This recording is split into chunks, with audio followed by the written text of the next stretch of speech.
जे व्यक्तीला कोणत्याही पद्धतीचं जारण, तंत्रक्रिया, मारणक्रिया किंवा भूतप्रेत, पिशाच मुळात हा रुद्राक्ष भेटणं हे मांसभक्षण किंवा मद्यपान सेवन किंवा परस्त्रीगमन आणि असा व्यक्ती हा दीर्घायुष्य होतो। ओम सर नमो जय आदेश गुरुजी को आदेश बड़े बाबा दादा गुरु चैतन्य सिद्ध सद्गुरु मत्स्येंद्रनाथ साहब को आदेश गोरक्षनाथ बाबा को आदेश अलक निरंजन आदेश। आजच्या विशेष भागामध्ये आपण रुद्राक्षाविषयी संपूर्ण माहिती घेण्याचाच प्रयत्न करणार आहोत। रुद्राक्षाला धरून किंवा रुद्राक्षाविषयी असलेले समाजामधले समज, गैरसमज हे आजचा व्हिडिओ पाहिल्याच्या नंतर तर दूर होतीलच, परंतु या कलियुगामध्ये रुद्राक्ष धारण करणं हे का महत्त्वाचं आहे हे सुद्धा आज आपल्याला कळणार आहे। त्यामुळे आजचा व्हिडिओ हा संपूर्ण पाहण्याचा प्रयत्न करा। पहा, रुद्राक्षाबद्दल माहिती घेण्याच्या पूर्वी किंवा पुढे जाण्याच्या पूर्वी आपल्याला शिवमहापुराण ज्याच्यामध्ये विद्येश्वर संहिता काय सांगते हे थोडक्यामध्ये समजून घेण्याचा प्रयत्न करू। विद्येश्वर संहितेप्रमाणे ज्या मनुष्याच्या मुखामध्ये शिवनाम आहे, गळ्यामध्ये रुद्राक्ष आहे आणि कपाळी त्रिपुंड्रक आहे म्हणजेच कपाळी शिवाचा भस्म आहे, अशा व्यक्तीच्या नुसत्या दर्शनाने म्हणजे असा व्यक्ती जर तुम्हाला जस्ट दिसला किंवा त्याचं दर्शन जरी होत असेल तर तुम्हाला त्रिवेणी संगमावरती केलेल्या स्नानाचं फळ मिळते, अशी महिमा विद्येश्वर संहितामध्ये रुद्राक्षाविषयी, शिवाविषयी आणि भस्माविषयी आपल्याला पाहायला मिळते। एतत्रयम शरीरे च यस्य तिष्ठत नित्यश तस्सैव दर्शन लोके दुर्लभ पापहारकम म्हणजे अशा मनुष्याच्या नुसत्या दर्शन नाम मात्राने अनेक पापांचं हरण शालन होऊ शकते की महिमा रुद्राक्षाची मोठी आहे। मनुष्यच काय तर ब्रह्मा, विष्णू हे सुद्धा रुद्राक्ष धारण करतात, म्हणजे अनाहतपणे किंवा अनावधनाने होणाऱ्या पापांपासून स्वतःच्या बचावासाठी किंवा रुद्राचीच म्हणजे शिवशंभूची आपल्यावरती कृपा दृष्टी होण्यासाठी सुद्धा साक्षात भगवान महाविष्णू आणि भगवान ब्रह्मदेव हे सुद्धा रुद्राक्षाचं धारण करतात बरं का। आता रुद्राक्षाची उत्पत्ती कशी झाली हे आपण थोडक्यामध्ये पाहूयात। शिवमहापुराणाच्या संदर्भाप्रमाणे किंवा प्रमाणाप्रमाणे शंभू महादेव हे हजारो वर्षांचं घनघोर तपश्चर्या करीत असताना एके दिवशी त्यांच्या मनाची व्याकुळता वाढली आणि अचानकपणे महादेवाने डोळे उघडले। ज्या क्षणी महादेवाने डोळे उघडले त्या क्षणी महादेवाच्या डोळ्यातून अश्रू वाहण्यास सुरुवात झाली, ज्याला महादेवांचे अश्रू आपण म्हणतो। आणि अश्रू हे ज्या ज्या ठिकाणी या पृथ्वीवरती पडले त्या अश्रूपासून एक वृक्ष किंवा एक झाड हे उत्पन्न झाले, त्याला रुद्राक्ष असे म्हणतात। याचा अर्थ मी काय घेतो की शिवाच्या अश्रूपासून म्हणजे रुद्राच्या अक्ष ज्याला अश्रू आपण म्हणूयात, याच्यापासून उत्पन्न झालेलं जे झाड आहे, या झाडापासून उत्पन्न झालेलं जे फळ आहे ते रुद्र अक्ष आहे म्हणजेच रुद्राक्ष आहे। बरं, आता हे रुद्राक्ष ज्याला शिवाचे अश्रू म्हणूयात हे पृथ्वी तलावरती ज्या ज्या ठिकाणी पडले त्या त्या ठिकाणी रुद्राक्षाचे खऱ्या अर्थी हे वृक्ष निर्माण झाले। शास्त्राप्रमाणे किंवा शिवमहापुराणाच्या प्रमाणाप्रमाणे जर आपण विचार केला तर हे खऱ्या अर्थी नेपाळ या प्रांतामध्ये, त्याचबरोबर हिमाचल प्रदेश या प्रांतामध्ये, काही गुजरात या प्रांतामध्ये ते अक्ष किंवा अश्रू हे पडलेले आपल्याला प्रमाण मिळते। परंतु नेपाळच्या बाबतीमध्ये जर विचार केला तर खऱ्या अर्थी ज्याला आपण पशुपतीनाथ म्हणतो या ठिकाणी काही सभोवतालचा प्रदेश असा आहे ज्याचा उल्लेख आपल्याला शिवमहापुराणामध्ये सुद्धा सापडतो। त्या ठिकाणी पडलेल्या रुद्राक्षांना किंवा त्या ठिकाणी उगवलेल्या रुद्राक्षाला हे अनन्य साधारण महत्व निश्चितपणे आहे। त्यामुळे रुद्राक्ष म्हणजे साक्षात हे रुद्र आहेत, साक्षात हे शंभू महादेवच आहेत, ज्याच्या गळ्यामध्ये रुद्राक्ष आहे। जो रुद्राक्ष धारण करता व्यक्ती हा सदा सर्वदा पूजनीय आहे, वंदनीय आहे, साक्षात तो रुद्र स्वरूप आहे असं आपल्याला शिवमहापुराण सुद्धा सांगते। यावत्व कालम हि जीवस्य शरीरस्य भवेत्सवे तत्वलीन स्वल्प मृत्युम तम देवे विभादिते। याचा अर्थ आम्ही काय घेतो की जोपर्यंत रुद्राक्ष व्यक्तीच्या अंगावरती आहे तोपर्यंत तो स्वल्प मृत्यू अशा या दुष्ट बाधांपासून सुद्धा लांब राहतो किंवा ते त्याला स्पर्श करू शकत नाहीत, एवढी महिमा या रुद्राक्षाची आहे। बरं, रुद्राक्षाच्या बाबतीमध्ये जर विचार केला तर आपल्याला शास्त्राप्रमाणे 1 ते 14 मुखीचं वर्णन शिवमहापुराणामध्ये तर 1 ते 21 मुखींचं वर्णन आपल्याला देवी भागवत म्हणा किंवा इतर शास्त्रांमध्ये, पुराणांमध्ये सुद्धा पाहायला मिळते। मग या 1 ते 14 मुखी असलेल्या रुद्राक्षाची महती काय आहे किंवा 1 ते 14 मुखी रुद्राक्ष धारण करण्याने कोणकोणते आपल्याला फायदा, लाभ होऊ शकतात, शास्त्रामध्ये त्याचं वर्णन कसं दिलेलं आहे, त्याचं प्रमाण काय आहे ते आपण आज स्टेप बाय स्टेप पाहणार आहोत। तुमच्याकडे सुद्धा रुद्राक्ष असेल तर तुमच्याकडे असलेला रुद्राक्ष हा किती मुखी आहे ते मोजण्याचं, ते मापण्याचं प्रमाण जे सर्वसाधारणच यूज करू शकतात ते कोणतं आहे तर ते आहे जो तुमच्या हातामध्ये रुद्राक्ष आहे त्या रुद्राक्षावरती किती रेषा आहेत त्या तुम्हाला मोजायच्या आहेत। म्हणजे रुद्राक्षावरती जेवढ्या रेषा असतात ते रुद्राक्षाचं मुख या अर्थाने आपण संबोधतो। त्या अनुषंगाने रुद्राक्षावरती असलेल्या रेषा ज्या पटीमध्ये असतील, ज्या प्रमाणामध्ये असतील त्या अनुषंगाने तो रुद्राक्ष तेवढ्या मुखांचा आहे असं आपण संबोधलं पाहिजे। समजा तुमच्याकडे 5 मुखी रुद्राक्ष असेल तर 5 मुखी रुद्राक्षावरती 5 रेषा हे आपल्याला पाहायला मिळतात, त्या अनुषंगाने हा 5 मुखी रुद्राक्ष आपण संबोधतो। आता पाहूया आपण 1 ते 14 मुखी रुद्राक्षापासून मिळणारे आपल्याला फायदे किंवा 1 ते 14 मुखी रुद्राक्षाची महती कशा पद्धतीने आपल्याला या शास्त्रांमध्ये वर्णित केलेली आहे। सर्वप्रथम आपण पाहूया 1 एकमुखी रुद्राक्षाची महती पहा. एकमुखी रुद्राक्षाची महती शिवमहापुराणमध्ये आपल्याला येते की एक वक्त्र शिव साक्षात भुक्ती मुक्ती फलप्रदम तस्य दर्शन मात्रेन ब्रह्महत्या व्योपहती. म्हणजे याचा अर्थ आम्ही काय घेतो की एकमुखी रुद्राक्ष हा साक्षात शिव स्वरूप आहे. या एकमुखी रुद्राक्षाच्या दर्शन मात्राने आपल्याला शंभू महादेवाचे साक्षात दर्शन घडत आहे असा याचा अर्थ मी इथे घेतो. म्हणजे संपूर्ण वर्ल्ड मध्ये मित्र म्हणेल सर्वात दुर्मिळ असलेला रुद्राक्ष कोणता असेल तर तो एकमुखी रुद्राक्ष आहे. मार्केटमध्ये जर विचार केला तर एकमुखी रुद्राक्षाच्या नावाखाली भद्राक्ष हे सर्रासपणे विकले जातात किंवा रुद्राक्ष हा एकमुखी आहे त्याला बनावट किंवा त्याच्यावरती कलाकुसर करून ते सुद्धा विकले जातात. त्यामुळे एकमुखी रुद्राक्ष जमिनीवरती पडण्याचं प्रमाण मित्र म्हणेल 10,000 रुद्राक्षाच्या मागे 1 ते 2 मुखी रुद्राक्षाचे बीज हे जमिनीवरती पडतात त्यामध्ये तो एकमुखी रुद्राक्ष मिळतो. आणि खास करून हा रुद्राक्ष हा नेपाळ या प्रांतामध्ये आपल्याला खऱ्या अर्थी पाहायला मिळतो. बरं, एकमुखी रुद्राक्षाच्या बाबतीमध्ये जर विचार केला तर हा साक्षात शिवस्वरूप तर आहे, साक्षात शिव शंभूच आहे. मुळात हा रुद्राक्ष भेटणं हे ज्याला म्हणू आपण की अंधाऱ्या रात्रीमध्ये संपूर्ण उघड्या पडलेल्या रानामध्ये अगदी मातीचे एक कण शोधणे इतपत याची महती आपण समजून घ्या. त्या अनुषंगाने एकमुखी रुद्राक्ष हा अत्यंत दुर्लभातून दुर्लभ असलेला हा एकमुखी रुद्राक्ष असतो. खऱ्या अर्थी हा एकमुखी रुद्राक्ष भेटण्यासाठी त्या व्यक्तीचं नशीब त्याचं भाग्य हे उज्ज्वल असावे लागते. एकमुखी रुद्राक्षाच्या बाबतीमध्ये जर विचार केला तर खऱ्या अर्थी हा सिद्ध परंपरागत असलेल्या गुरु मार्फत किंवा सिद्ध गुरूंमार्फत हा एकमुखी रुद्राक्ष खऱ्या अर्थी भेटतो. किंवा ज्याला आपण म्हणूया जर तुमचं भाग्य तेवढे तेजीत असेल जोमात असेल आणि तुमचं पूर्वसंचित कर्म चांगलं असेल, पूर्वजन्मीचे पाप नाहीसे झाले असेल, या जन्माचं तुमचं पुण्यकर्म भरपूर असेल तर अशा लोकांच्या घरामध्ये अशा लोकांच्या जवळ एकमुखी रुद्राक्ष निश्चितपणे येतो. आणि एकमुखी रुद्राक्षाच्या बाबतीमध्ये जर विचार केला तर एकमुखी रुद्राक्ष हा मिळवला जातच नाही. एकमुखी रुद्राक्ष हा आपोआप आपल्याला प्राप्त होतो. त्याचे काही विधान आहेत किंवा दैवी संकेत असतात त्या अनुषंगानेच त्याच्यावरती शिवशंभूची साक्षात कृपा व्हावीच लागते, त्याशिवाय हा एकमुखी रुद्राक्ष त्या व्यक्तीपाशी पोहोचू शकत नाही. त्यामुळे जटिलातील जटिल दुर्लभाहूनही अति दुर्लभ असलेला रुद्राक्ष कोणता असेल तो सर्वात दुर्लभ रुद्राक्ष आहे तो आहे एकमुखी रुद्राक्ष. ब्रह्महत्यासारख्या पापापासून हा एकमुखी रुद्राक्ष आपल्याला मुक्तता सुद्धा देतो. ब्रह्महत्याचं वर्णन जर पाहिलं तर आपल्याला काळभैरव म्हणजे काशी नगरीमध्ये काळभैरवाच्या मागे जी ब्रह्महत्या लागलेली होती या ब्रह्महत्येसारख्या महान किंवा घोर पातकातनं किंवा घोर अशा पापातनं सुद्धा हा रुद्राक्ष मुक्ती मिळवून देतो. एवढी याची ख्याती म्हणा किंवा याची प्रचिती एवढी तीव्र आहे. त्यामुळे एकमुखी रुद्राक्ष म्हणजे साक्षात शिवशंभूच, यामध्ये तेळ मात्र शंका नाहीये. यानंतरचा रुद्राक्ष तो दोनमुखी रुद्राक्ष. दोनमुखी रुद्राक्षाला अर्धनारी नटेश्वर सुद्धा म्हणतात. याच्यावरती साक्षात शिव आणि पार्वती हे दोघे सुद्धा विराजमान असतात. जसा शिवशंभूचा आशीर्वाद सर्व रुद्राक्षांवरती आहे तसाच माता पार्वतीचा सुद्धा विशेष आशीर्वाद या रुद्राक्षाला प्राप्त असतो. शिव महापुरांच्या उल्लेखाप्रमाणे या रुद्राक्षाला देवदेवेश्वर रुद्राक्ष असं सुद्धा म्हटलं आहे. या रुद्राक्षाची ख्याती थोडक्यामध्ये जर वर्णित करायचं म्हटलं तर याच्यापासून सर्व पापांपासून तर मुक्तता मिळतेच, शिवाय संसारी जन्मासाठी असलेल्या सर्व इच्छा मनोकामना याची पूर्ती करून देणारा हा रुद्राक्ष निश्चितपणे असतो. खास करून पती पत्नी असेल, कौटुंबिक जीवन असेल, याच्यामध्ये पद्धतीचा बहार किंवा उज्ज्वलता किंवा त्याच्यामध्ये प्रखरता आणण्याचं कार्य हा दोनमुखी रुद्राक्ष करतो.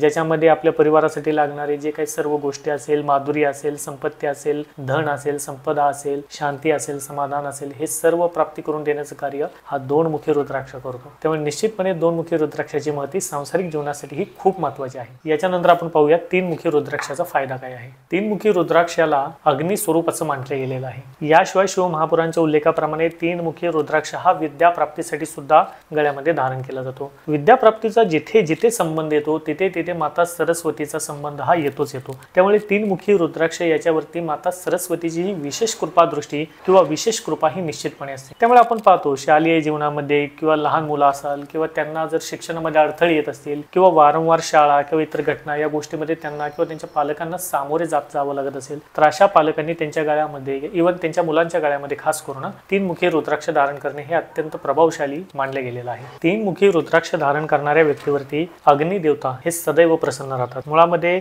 या तीनमुखी रुद्राक्षाची देवता ही अग्निदेवताच आहेत. त्याच अनुषंगाने शास्त्रामध्ये आपल्याला हे सुद्धा वर्णन पाहायला मिळते की अनेक भ्रूण हत्या किंवा गर्भहत्या याचं पातक त्या एका स्त्रीच्या किंवा त्या पुरुषाच्या पाठीमागे जे लागलेलं आहे अशा या स्त्री किंवा भ्रूण हत्या ज्याला आपण म्हणू ह्या सर्व पातकांचा नाश करणारा हा तीनमुखी रुद्राक्ष निश्चितपणे मानला गेलेला आहे. म्हणजे अनावधानाने किंवा कळत न कळत ज्याला आपण म्हणू की भ्रूण हत्या होणे किंवा ज्याला आपण म्हणू की अबॉर्शन होणे इंग्लिश शब्द देता अशा पद्धतीच्या किंवा अशा पातकांपासून हा रुद्राक्ष हा निश्चितपणे मुक्ती देणारा ठरतो. त्यामुळे तीनमुखी रुद्राक्षाची ख्याती सुद्धा ही निश्चितपणे खूप मोठी आहे. यानंतर आपण पाहूया चारमुखी रुद्राक्ष. चारमुखी रुद्राक्ष म्हणजे साक्षात ब्रह्मदेवाचं स्वरूपच मानलं गेलेलं आहे. चारमुखी रुद्राक्ष जसे ब्रह्मदेवाला 4 शिर किंवा 4 मुंडके आहेत त्या अनुषंगाने 4 चारमुखी रुद्राक्ष हा साक्षात ब्रह्मदेवाचं प्रतीक हा मानला जातो. ब्रह्मदेव जसं आपण आता 3 मुखी रुद्राक्षावरती माता सरस्वतीची ही विशेष कृपा असते हे समजून घेतलं, त्याच अनुषंगाने हे ब्रह्मदेव ज्यांची माता सरस्वती यांच्याबरोबर या रुद्राक्षावरती विशेष कृपा किंवा दृष्टी ही निश्चितपणे राहते. हा रुद्राक्ष शास्त्राप्रमाणे जे 4 पुरुषार्थ आहेत, ज्याला आपण म्हणतो धर्म, अर्थ, काम आणि मोक्ष, याची प्रधानता देणारा हा रुद्राक्ष निश्चितपणे आहे. त्याच अनुषंगाने सर्व विद्यांमध्ये पारंगतता देणारा हा रुद्राक्ष निश्चितपणे आहे. त्या अनुषंगाने तुम्ही तुमच्या मुलांना 3 मुखी रुद्राक्षाबरोबर 4 मुखी, म्हणजे जर शिक्षण क्षेत्रामध्ये कोणत्याही पद्धतीचे अडथळे ज्या मुलांना येत असतील किंवा शिक्षणामध्ये रस उत्पन्न होत नसेल किंवा वारंवार नापास होण्याचं प्रमाण अशा मुलांमध्ये असेल, तर अशा पालकांनी त्यांच्या मुलांना 3 मुखी आणि 4 मुखी हे 2 रुद्राक्ष त्यांच्या गळ्यामध्ये एकत्रपणे जर धारण केले तर निश्चितपणे मनाची एकाग्रता वाढून असे मुलं हे शिक्षण घेण्यासाठी इंटरेस्टेड होतात किंवा शिक्षण क्षेत्रामध्ये उत्पन्न होणारी बाधा, अडथळे निश्चितपणे हा रुद्राक्ष हा पार पडतो. त्याचबरोबर हा 4 मुखी रुद्राक्ष धन, वैभव, आर्थिक संपत्ती हा सुद्धा वाढवणारा, त्याची वृद्धी करणारा हा निश्चितपणे आहे. यानंतर आपण पाहूया 5 मुखी रुद्राक्ष. 5 मुखी रुद्राक्ष म्हणजे साक्षात पंचब्रह्म स्वरूप मानला गेलेला आहे. तर शिव महापुराणामध्ये याला कालाग्नी स्वरूप असं वर्णन किंवा असं नाव हे दिले गेलेलं आहे. 5 मुखी रुद्राक्षाची जर खासियत म्हटलं तर या संपूर्ण 1 ते 14 मुखी रुद्राक्ष असतील किंवा 1 ते 21 मुखी रुद्राक्ष असतील, ह्या सर्व रुद्राक्षामध्ये सर्वात जास्त मिळणारा किंवा पृथ्वी तलावरती सर्वात जास्त उत्पन्न होणारा रुद्राक्ष कोणता असेल तर तो 5 मुखी रुद्राक्ष आहे. 5 मुखी रुद्राक्ष हा संसारिक माणसाला समस्त कामनांची पूर्ती करणारा असं वर्णन आपल्याला शिव महापुराणामध्ये सापडतो. 5 मुखी रुद्राक्ष धारण करणारा व्यक्ती हा किती जरी पापी असला तरी त्याच्यावरती शिव म्हणजे महादेव हे निश्चितपणे प्रसन्न होतात, एवढी ख्याती या रुद्राक्षाची आहे. बरं, याही पुढे जाऊन मित्र म्हणजे की कलियुगामध्ये 5 मुखी रुद्राक्ष हा सर्वात जास्त का मिळतो किंवा हा सर्वात जास्त का उपलब्ध होतो? पहा, या कलियुगामध्ये वाढणारे जे पाप आहेत, जे घोर कर्म आहेत, जेवढी माणसं चुकणार आहेत, याची माहिती ही साक्षात शंभू महादेवाला सुद्धा होती. त्यामुळे शंभू महादेवानेच हे त्यांच्या कृपा आशीर्वाद आहे जी सर्व रुद्राक्षांमध्ये 5 मुखी रुद्राक्ष हे जास्त किंवा विपुल प्रमाणामध्ये महादेवाने आपल्याला उपलब्ध करून दिलेले आहेत. याची खासियत जर म्हटला तर मांसभक्षण किंवा मद्यपान सेवन किंवा परस्त्री गमन यापासून उत्पन्न होणारे जेवढे पाप आहेत त्या पापांना क्षण मात्रामध्ये जाळून टाकायचं सामर्थ्य या 5 मुखी रुद्राक्षामध्ये आहे. मग थोडक्यामध्ये आपण म्हणूयात ना की आपण मांस खाल्लं, मटण खाल्लं किंवा मद्यपान केलं किंवा मद्यपानानंतर कोणतेही चुकीचे संगत, चुकीच्या पुरुषाबरोबर, चुकीच्या स्त्रीबरोबर कधी काळी कोणत्या चुकीच्या घटना झाल्या असतील तर या सर्व उत्पन्न झालेल्या पापांपासून आपलं रक्षण करणारा, या पापांना भस्म करणारा रुद्राक्ष म्हणजे 5 मुखी रुद्राक्ष आहे. त्यामुळे सर्रासपणे सर्वांच्या काळामध्ये 5 मुखी रुद्राक्ष असणं हे काळाची गरज आहे. कारण आपण जीवन जगत असताना आपल्या हातून चालता बोलता, घरामध्ये वागता, समाजामध्ये वावरताना किंवा आपल्या मुखातून कोणते शब्द बोलताना कोणत्याही पद्धतीचे जर पाप होत असतील तर या पापांना समूळपणे नष्ट करायचं सामर्थ्य एकटा 5 मुखी रुद्राक्ष ठेवतो. त्यामुळे सर्वसामान्यांपासून सर्वांच्याच गळ्यामध्ये 5 मुखी रुद्राक्ष असणं हे खऱ्या अर्थी खूप महत्त्वाचं आहे. यानंतर येतो 6 मुखी रुद्राक्ष. 6 मुखी रुद्राक्ष म्हणजे साक्षात भगवान स्कंद म्हणजे भगवान कार्तिकेय महाराजांना समर्पित आहे. थोडक्यामध्ये कार्तिक स्वामी ज्यांना देवांचे सेनापती म्हणतात, जे युद्धासाठी सदैव तत्पर असतात, जे बल, ज्याला शक्तीचे द्योतक किंवा प्रतीक म्हणतात, असे हे कार्तिक स्वामी या रुद्राक्षाचे देवता आहेत. त्यामुळे 6 मुखी रुद्राक्ष जो व्यक्तिरेखा धारण करतो त्याच्या अंगामध्ये जे पावर आहे, जी शक्ती आहे, निश्चितपणे त्याच्यामध्ये बढोतरी होताना आपल्याला पाहायला मिळते. म्हणजे अनेकशे व्यक्तिरेखा अशा असतात ज्यांना कोणत्या ना कोणत्या गोष्टीपासून सतत भीती वाटत असेल किंवा कोणत्या पद्धतीचे काही कारणामुळे किंवा शत्रूपासून भीती वाटत असेल किंवा त्यांच्यामध्ये बल असून ते बलहीन स्वतःला जर महसूस करत असेल, असं फील करत असेल, तर अशा लोकांनी 6 मुखी रुद्राक्ष धारण करणं निश्चितपणे हे योग्य प्रमाण आहे. त्यामुळे 6 मुखी रुद्राक्ष हा निश्चितपणे स्वतःचं वर्चस्व अस्तित्व राखून ठेवतो आणि याच्यावरती सुद्धा साक्षात शिवशंभूंची महादेवांची कृपा ही असतेच असते. यानंतर 7 मुखी रुद्राक्ष. श्रीमद देवी भागवत पुराणाप्रमाणे सप्त मातृका किंवा सूर्य तथा लक्ष्मी हे या रुद्राक्षाचे अधिष्ठित देवता मानले गेलेले आहे. खऱ्या अर्थी 7 मुखी रुद्राक्ष पाहिला तर विद्येश्वर संहितेप्रमाणे सुद्धा हा दरिद्र असलेल्या व्यक्तीला सुद्धा धनवान बनवण्याचं सामर्थ्य ठेवतो. म्हणजे साक्षात त्याच्या जवळ, त्याच्या घरामध्ये ही माता लक्ष्मी पाठ टाकून बसते असेही म्हटलं जातं. अशी ही ख्याती 7 मुखी रुद्राक्षाची आहे. ज्या व्यक्तीच्या गळ्यामध्ये 7 मुखी रुद्राक्ष असेल किंवा घरामध्ये त्याचं पूजन होत असेल तर निश्चितपणे घरामध्ये धन, वैभव, सोनं म्हणजे सुवर्ण किंवा पैसे ह्या सर्व गोष्टी विपुल प्रमाणामध्ये यायला सुरुवात होते. धनधान्य असतील, पैशाच्या बाबतीमध्ये कोणत्या अडचणी असतील तर त्या ऑटोमॅटिकली दूर व्हायला सुरुवात या 7 मुखी रुद्राक्षाच्या धारण मात्र नाही होते. त्यामुळे निश्चितपणे 7 मुखी रुद्राक्ष हा लक्ष्मीचं प्रतीक मानला गेलेला आहे आणि शिवाची कृपा त्या व्यक्तीवरती एका लक्ष्मीच्या रूपाने निश्चितपणे 7 मुखी रुद्राक्षावरती आणि धारण करणाऱ्या या व्यक्तीवरती होतेच होते. त्यामुळे ज्या व्यक्तिरेखांना विपुल संपदा, उत्तम आरोग्य किंवा धन धान्य याची वृद्धी करायची असेल तर अशा लोकांनी 7 मुखी रुद्राक्ष धारण करणे हे निश्चितपणे योग्य मानले गेलेलं आहे. यानंतर तो 8 मुखी रुद्राक्ष. 8 मुखी रुद्राक्ष याची अधिष्ठित देवता ही खऱ्या अर्थी गणपती म्हणजे गजानन देवता मानले गेलेले आहे. ज्या व्यक्तिरेखांना गणपतीची किंवा गणपतीचा आशीर्वाद खऱ्या अर्थी जर प्राप्त करायचा असेल तर अशा सर्वच्या सर्व भक्तांनी म्हणजे गजाननाच्या भक्तांनी 8 मुखी रुद्राक्ष धारण करणे ही निश्चितपणे काळाची गरज आहे. जो व्यक्तिरेखा 8 मुखी रुद्राक्ष धारण करतो त्याला अल्प मृत्यू किंवा ज्याला आपण म्हणू वेळेच्या आधी मृत्यू होणे असे जर कोणते विघातक योग कुंडलेला असतील तर ते निश्चितपणे संपुष्टात मध्ये येतात आणि असा व्यक्ती हा दीर्घायुष्य होतो. थोडक्यामध्ये 8 मुखी रुद्राक्ष हा स्वतःची आयु म्हणजे आपलं आयुष्य वाढवणारा जर कोणता रुद्राक्ष असेल तर तो 8 मुखी रुद्राक्ष आहे. या 8 मुखी रुद्राक्षाच्या वापर करत्यामुळे किंवा वापर केल्यामुळे त्या व्यक्ती हा पूर्ण आयु होतो, दीर्घायु होतो आणि शूलधारी शंकरून शेवटी तो शिवलोकात जातो अशी ख्याती विद्येश्वर संहितेमध्ये आपल्याला 8 मुखीच्या बाबतीमध्ये पाहायला मिळते. त्याच अनुषंगाने देवी भागवत प्रमाणे 8 मुखीचं वर्णन आपल्याला 8 वसू आणि 8 मातृका यांच्या प्रभावामध्ये घेऊन तो व्यक्तीला दीर्घायू बनवतो असं सुद्धा वर्णन आपल्याला पाहायला मिळते. 8 मुखीच्या वर्णना बाबतीमध्ये शिव महापुराण सांगते की 8ही भैरवांचं कार्य हा 8 मुखी रुद्राक्ष करतो. म्हणजे या 8 मुखी रुद्राक्षावरती अष्ट भैरवांचं स्थानक असते जे व्यक्तीला कोणत्याही पद्धतीचं जारण, तंत्रक्रिया, मारणक्रिया किंवा भूत प्रेत, पिशाच किंवा टोणे टोटके, करणी बाधा याच्यापासून संरक्षण करू शकतो किंवा त्या साधकाचं तो संरक्षण करणारा रुद्राक्ष हा 8 मुखी आहे. त्यामुळे जर तुम्ही कोणतेही देवी देवतेला भजत असाल, पूजत असाल, कोणतीही साधना तुम्ही करत असाल, तुम्हाला भीती असेल की तुमच्यावरती कोणती करणी झाली आहे का, कोणती तंत्रविद्या झालेली आहे का, भूताप्रेतांची भीती तुम्हाला वाटते का, तर अशा सर्व साधकांनी 8 मुखी गळामध्ये रुद्राक्ष धारण करणे महत्त्वाचं आहे. जो व्यक्तिरेखा 8 मुखी रुद्राक्ष धारण करेल त्याच्या शरीरापासून कोणतीही तंत्र, मंत्र, यंत्रविद्या ही जवळ येऊ शकत नाही. त्याच्यावरती कोणती करणी, भानामती, प्रेतविद्या, चेटकविद्या ही होऊ शकत नाही. थोडक्यामध्ये सर्व काळी जादू, तंत्रविद्या, वाईट विद्या, भूत प्रेत, पिशाच्यांपासून संरक्षण हे भैरव करतात जो 8 मुखी रुद्राक्ष धारण करतो. त्यामुळे जर तुम्हाला अशी कोणतीही चिंता किंवा समस्या भेडसावत असेल ज्या पारलौकिक शक्तींपासून असेल तर अशा सर्वांनी 8 मुखी रुद्राक्ष धारण करणे हे निश्चितपणे योग्य प्रमाण आहे. याच्यानंतर येतो 9 मुखी रुद्राक्ष. 9 मुखी रुद्राक्ष म्हणजे नवदुर्गेचं प्रतीक करतो. तर देवी भागवत प्रमाणे याला किंवा यमदेवाच्या तुल्याप्रमाणे बरोबरीप्रमाणे मानले गेलेले. बरं, नवदुर्गाचं प्रतीक करणारा हा 9 मुखी रुद्राक्ष आपल्याला देतो काय, तर हा त्या साधकाला किंवा तो रुद्राक्ष धारण करणाऱ्या व्यक्तीला हा निडर बनवतो. म्हणजे मनाची जी मानसिक ताकद आहे, म्युच्युअल अंडरस्टँडिंग आहे, म्युच्युअल पॉवर आहे, माइंड पॉवर आहे, त्याच्यामध्ये इन्क्रिजायझेशन करायची ताकद या 9 मुखी रुद्राक्षामध्ये आहे. शेवटी माणूस शरीराने जरी असला पण मनाने जर बळकट असेल तर तो सर्व रोगांवरती, सर्व समस्यांवरती हा निश्चितपणे विजय प्राप्त करू शकतो अशी कहावत आहे. कारण आपलं मन हे खूप स्ट्रॉंग असणं हे महत्त्वाचं आहे. या मनाला स्ट्रॉंग करायची ताकद हा 9 मुखी रुद्राक्ष देतो. त्यामुळे ज्या लोकांना सायकोलॉजिकल इफेक्ट असेल किंवा तुम्हाला असं वाटत असेल की तुमच्यामध्येच काहीतरी सायकोलॉजिकल इफेक्ट आहे किंवा एन्झायटी आहे, वारंवार तुम्हाला कोणत्या ना कोणत्या समस्या, चिंता किंवा अनाहत असलेली भीती हे तुम्हाला समजा भेडसावत असेल, ऊर भरून येणं किंवा कोणत्याही पद्धतीची जर तुमच्यावरती क्रियाकर्म झाल्यामुळे, बंधन झाल्यामुळे जर तुम्हाला भीती, चिंता वाटत असेल आणि पुढे पाऊल टाकताना भीती वाटत असेल, तुमचं मन तुम्हाला साथ देत नसेल, वारंवार मनामध्ये विचार येत असतील, एक कार्य करताना 10 वेळा विचार करावा लागत असेल, तर त्या सर्व लोकांनी 9 मुखी रुद्राक्ष धारण करणे हे निश्चितपणे योग्य मानले गेलेले आहे.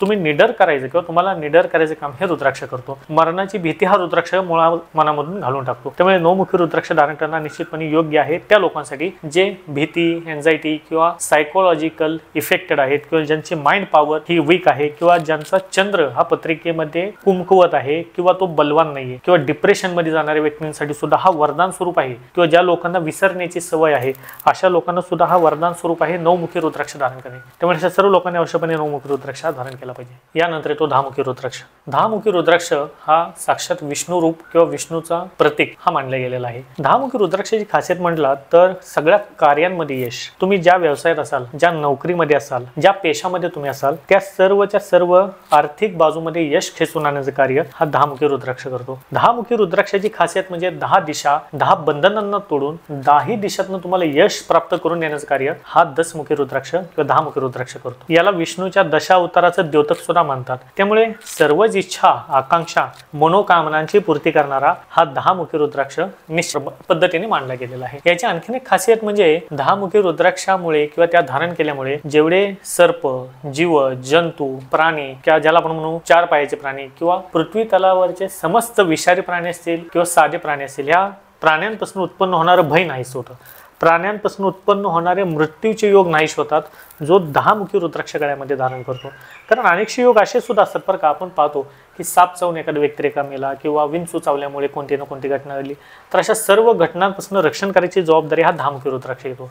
त्यामुळे अशा सर्व व्यक्तींनी 10 मुखी रुद्राक्ष धारण केला पाहिजे ज्यांच्या पत्रिकेमध्ये असे काही योग बनत असेल किंवा ज्यांना व्यवसायामध्ये किंवा त्यांच्या कामामध्ये गती प्राप्त हवी असेल, तर 10 मुखी रुद्राक्ष खास करून त्या लोकांसाठी बनलेला आहे. यानंतर येतो 11 मुखी रुद्राक्ष. 11 मुखी रुद्राक्ष हा 11 रुद्रांचं प्रतीक किंवा द्योतक मानला गेला आहे. या रुद्राक्षावरती खास करून बजरंग बलीचा आशीर्वाद किंवा हनुमंताचा आशीर्वाद हा निश्चित प्रणालीने किंवा पद्धतीने येतो. कारण का, बजरंग बली हे 11वे रुद्र सुद्धा मानले जातात. त्यामुळे एकादश रुद्रांची ताकद या 11 मुखी रुद्राक्षामध्ये आहे. याची आणखीन एक खासियत म्हणजे ज्या रुद्राक्षावरती साक्षात बजरंग बलीचीच कृपा असेल, अशा या बजरंग बलीच्या कृपापात्र रुद्राक्षामुळे निश्चितपणे जारण मारण उच्चारण करणे भानामती सारख्या या अघोरी समस्यांपासून किंवा ज्याला आपण म्हणू वाईट दुष्ट शक्ती किंवा करणी काळी जादू चेटक विद्यापासून सुद्धा रक्षण निश्चित मात्राने होते. ज्या लोकांना जसं तुम्ही 8 मुखी रुद्राक्षाच्या बाबतीमध्ये या सर्व गोष्टी समजून घेतल्या, त्याच अनुषंगाने जर तुम्हाला अशा या सर्व गोष्टींपासून भीती वाटत असेल किंवा तंत्र मंत्र हे तुमच्यावर झालेलं आहे का किंवा माझ्यावर होऊ नये असं जर वाटत असेल, तर अशा सर्व लोकांनी आयुष्यामध्ये येऊन 2 रुद्राक्ष हे अवश्य धारण करावेत,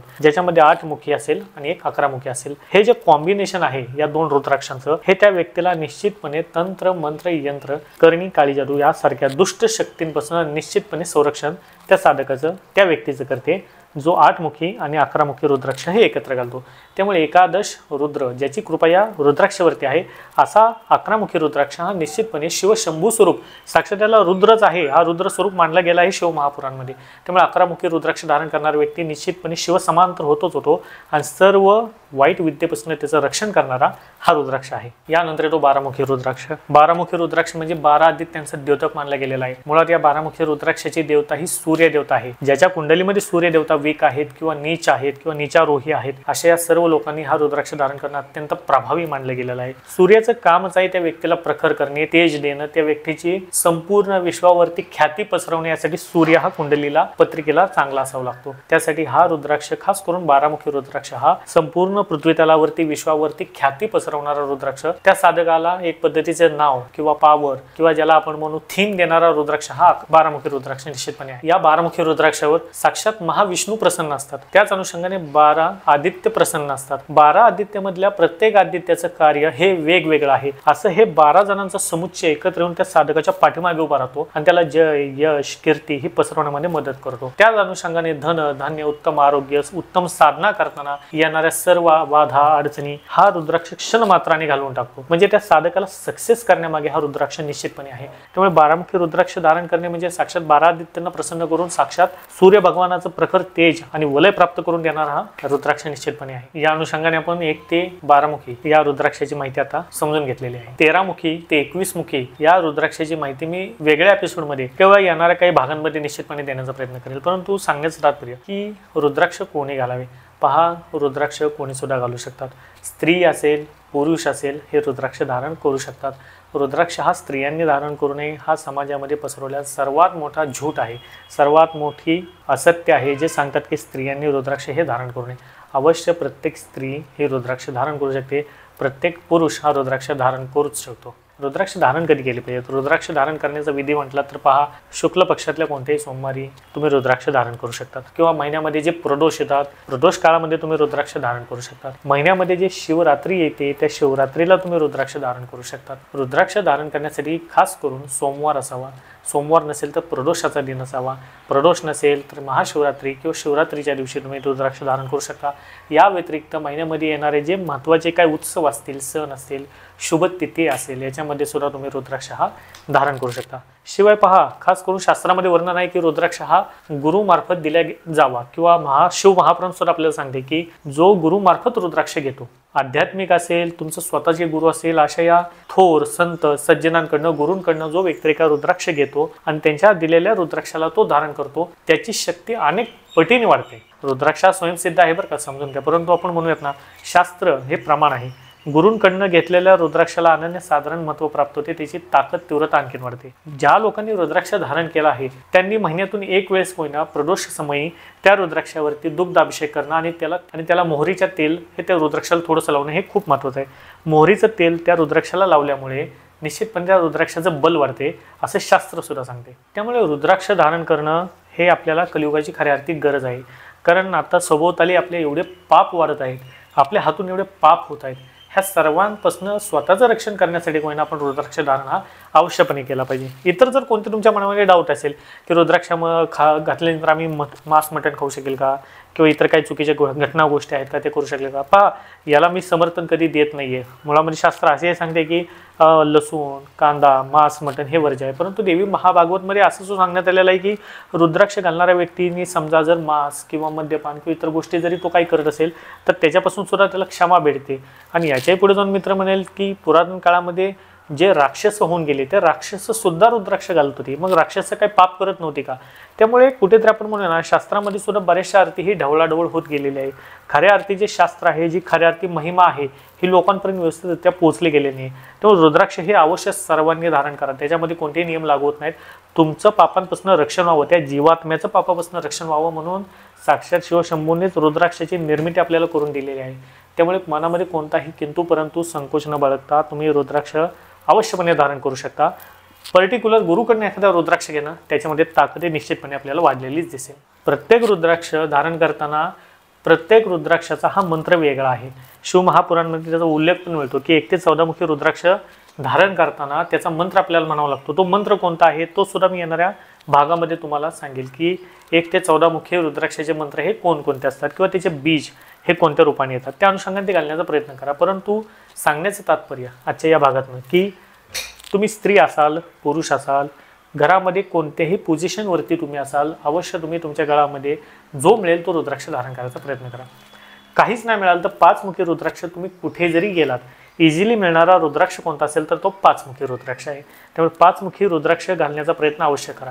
जर रुद्राक्ष तुम्ही एखाद्या शिवपिंडीला लावून आणत असाल, ज्या ठिकाणी शिवमंदिर आहे, शिवाचं स्थान आहे, अशा ठिकाणी नेऊन तुम्ही रुद्राक्ष त्या शिवपिंडीला चिटकवून म्हणजे स्पर्श करून आणा आणि तो गळ्यामध्ये धारण करा. निश्चितपणे यश, जय, लाभ मिळेल. समजा केदारनाथ किंवा पशुपतीनाथ किंवा महादेवाचे जे 4 धाम आहेत त्याच्यामधल्या जर एखाद्या शिवपिंडीवरती तो रुद्राक्ष टच होऊन तुमच्याकडे येत असेल तर तुम्ही घालत असाल तर यापेक्षा कोणतंच पुण्य मोठं नाही आहे. साक्षात शिवशंभू सांगतात जर मी रुद्राक्षाची माहिती द्यायला बसलो हजारो वर्षे गेली तर रुद्राक्षाची माहिती काय आहे हे सांगण्यासाठी मला अपुरे पडतील. एवढी ख्याती ही रुद्राक्षाची शिवशंभूंनी सुद्धा वर्णित केलेली आहे. याही पुढे जाऊन मी तर सांगेल की शिवमहापुराणमध्ये असा सुद्धा उल्लेख मिळतो की एखाद्या प्राण्याच्या गळ्यामध्ये जरी रुद्राक्ष घातला तरी सुद्धा तो शिव लोकात जातो, एवढी ताकद रुद्राक्षामध्ये आहे. त्यामुळे कोणतंही किंतु परंतु न ठेवता गळ्यामध्ये रुद्राक्ष अवश्यपणे घाला. अशा आहे आजच्या भागामध्ये जी माहिती देण्याचा प्रयत्न केला हा निश्चित तुम्हाला आवडेल. आणि हा प्रयत्न तुम्हाला आवडला असेल तर चॅनेलला लाईक करा आणि शेअर करायला विसरू नका. भेटूया अशा नवीन माहितीच्या नवीन भागामध्ये. तोपर्यंत सर्वांना सतनम गुरुजी पाटील.